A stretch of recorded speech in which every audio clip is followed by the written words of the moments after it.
E ele está dizendo: olha, um pouco e vós não me vereis, e mais um pouco vós me vereis. E os discípulos, eles começam a interrogar entre si: o que é que Jesus está querendo nos dizer? E mais ainda, Jesus vai dizer: o mundo se alegrará, mas vocês ficarão tristes, mas a tristeza de vocês será convertida em alegria. Então a primeira palavra profética que eu quero dizer, também para você que vai nos assistir ou que está nos assistindo: a tristeza de vocês, a nossa tristeza, se converterá em alegria. Amém? É importante nós entendermos uma coisa: nós temos que olhar para Cristo, porque é Ele que é o autor e consumador da nossa fé. Quando Jesus ele está no jardim de Getsemane, ele chama os seus discípulos mais queridos, João, Pedro e Tiago, e pede que eles o acompanhem em oração. Naquele momento, a angústia do mundo inteiro estava sobre o coração de Jesus, e a Bíblia vai dizer que os poros dele transpiravam sangue, e ele estava no momento de uma aflição espiritual, de uma luta espiritual. O mundo demoníaco estava afrontando, o pecado do mundo inteiro estava sobre as costas de Jesus. Aquele momento ali estava se iniciando um momento crucial, o mais importante para a humanidade. E os discípulos, sofrendo aquela pressão, aquela opressão, eles não conseguiam vigiar junto com Cristo em oração. Mas eles presenciaram esta agonia, eles presenciaram esta aflição, e eles sentiram essa aflição, de maneira que eles não conseguiam se manter ali em oração. O peso espiritual era muito grande, por isso eles caíam adormecidos. Momentos depois segue Judas, acompanhado com 100 soldados, se não me engano. Mas os discípulos, eles naquele momento, eles correm, eles se distanciam, porque Jesus é levado preso. Apenas Pedro e João o seguiam à distância. E quando chega lá na casa onde estariam os sacerdotes, os sumos sacerdotes, os escribas, estava ali Pedro, e Pedro presenciava aquele momento que Jesus estava sofrendo. Onde Jesus estava, foi levantada falsas testemunhas para acusarem Jesus falsamente. E Jesus ele foi vítima ali de uma injustiça, pessoas que se levantaram para poder testemunhar mentiras a respeito de Jesus. Quantas vezes isso também pode acontecer conosco? Pessoas se levantam, por isso que Jesus ele nos dá exemplo de tudo.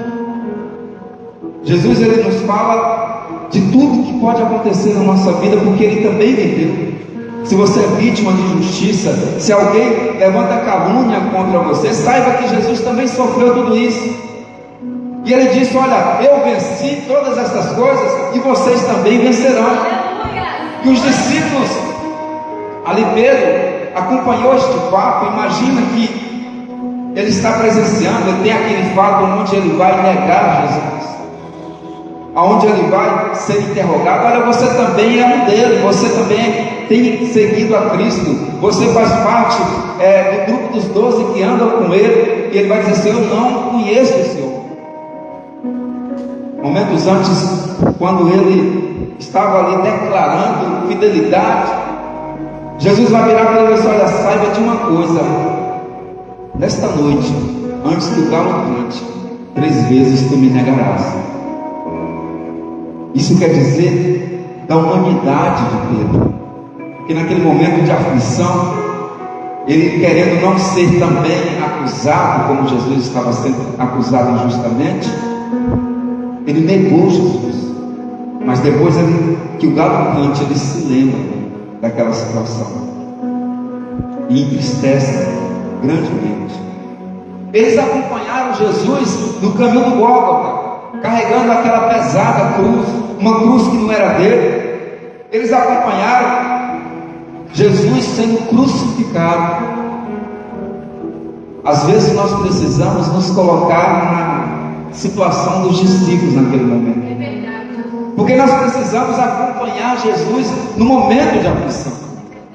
Nós precisamos ver Jesus fazendo aquela grande obra na cruz do Calvário, para que a sua fé tenha razão do ser, para que o seu amor por Cristo venha crescer cada vez mais e mais, para que você entenda que a aflição que você passa aqui é muito pequena comparado ao que Ele passou por você, comparado ao que Ele passou por mim, para que a tua fé seja sincera, para que a tua vida seja sincera, para que teu testemunho seja sincero, para que você entenda o que é a fé cristã, para que o Espírito Santo, Ele mova o teu coração e você não seja simplesmente um ser racional, mas também espiritual.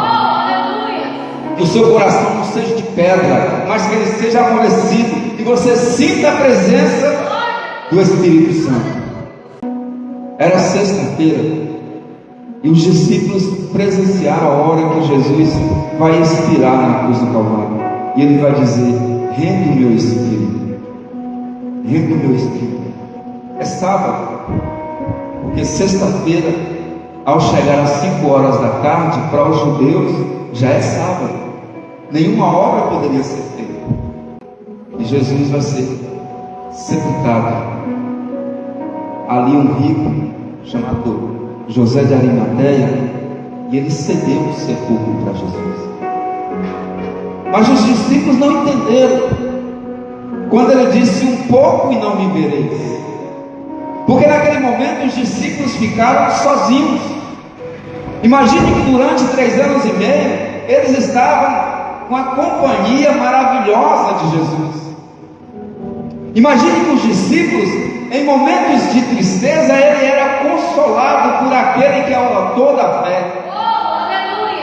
Imagine que os discípulos presenciaram o sobrenatural, Jesus acalmando a tempestade, o leproso sendo curado, o morto ressuscitado, e vale lembrar que há 4 dias estando morto. Imagine que eles andaram com aquele que disse: haja luz.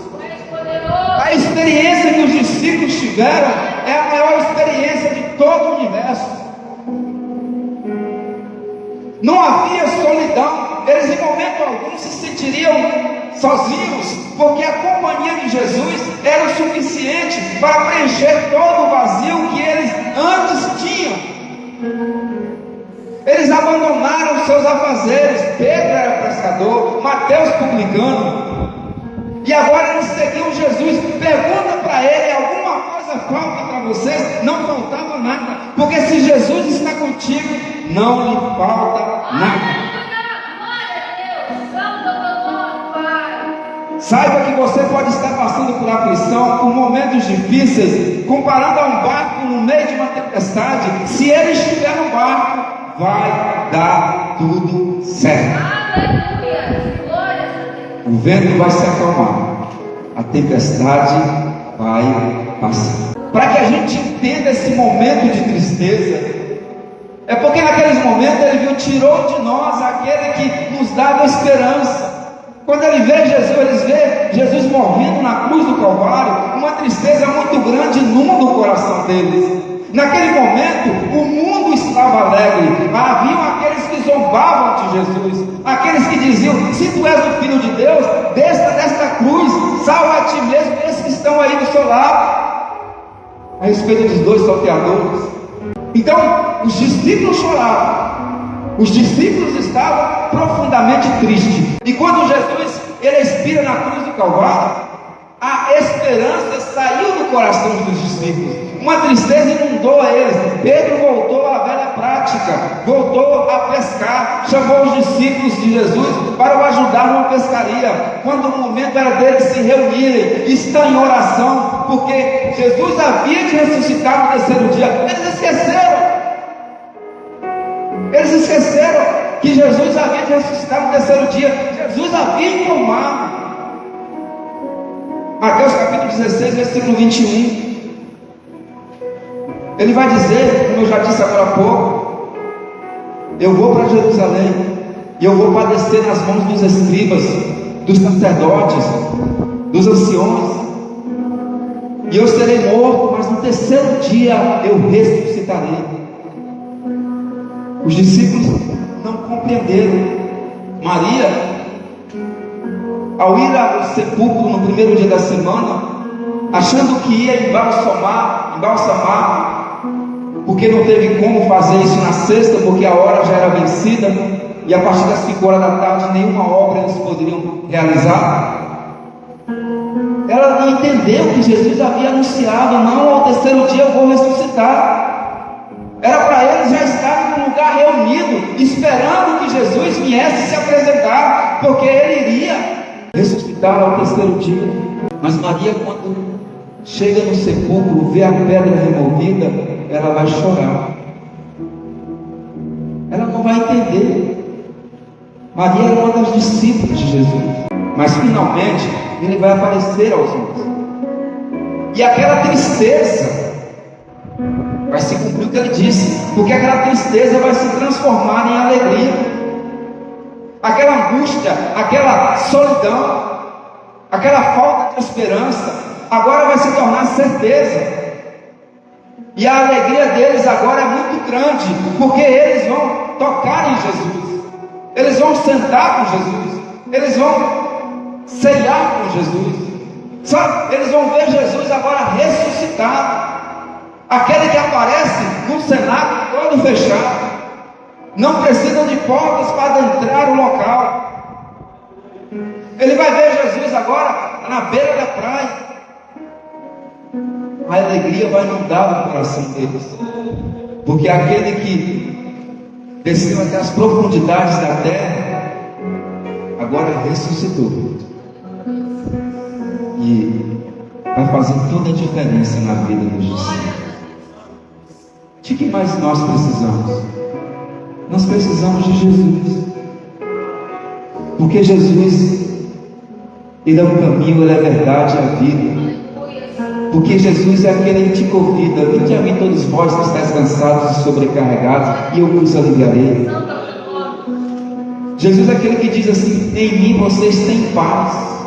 Você que nos assiste, Jesus é aquele que transforma a tristeza em alegria. Aleluia. Independente das circunstâncias. A tristeza de vocês, a nossa tristeza, se converterá em alegria. Amém?